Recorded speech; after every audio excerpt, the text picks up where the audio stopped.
That's right, in today's video, we'll be making it so that every time you type, it sounds like Squidward walking. And you can do that by firstly getting two audio files. I've called mine step 1 and step 2, and how I did this was I downloaded Squidward walking from the internet and I split up the file. I feel like that was pretty self-explanatory, but I'm mansplaining codes now.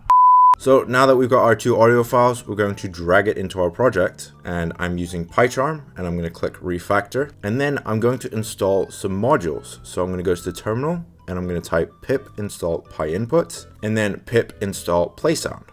And then we can create a new Python file and import itertools, import threading, and from pyinput, import keyboard, and from playsound, import playsound. So we're going to put our sounds in a list. So we're going to put sound effects equals list step1.m4a and step2.m4a. And you're going to have to name yours whatever yours are called. And since we want to iterate between step 1 and step 2, I've imported itertools, and we're going to put sound iterator equals itertools.cycle sound effects. And then current thread equals none, and stop event equals threading.event. And now we're going to define what's going to play the sound. So def play sound, sound stop event, def callback, play sound sound, stop event.set, and then stop event.clear, and play sound sound, and then stop event.set.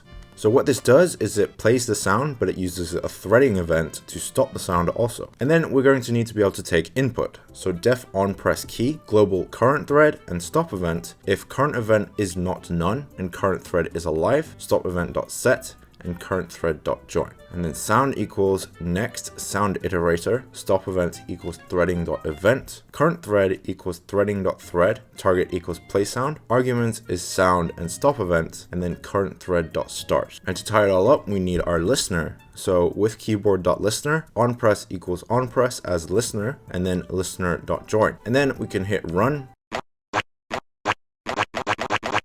I don't know what you're going to do with this, but hopefully you annoy as many people as possible. Okay, bye.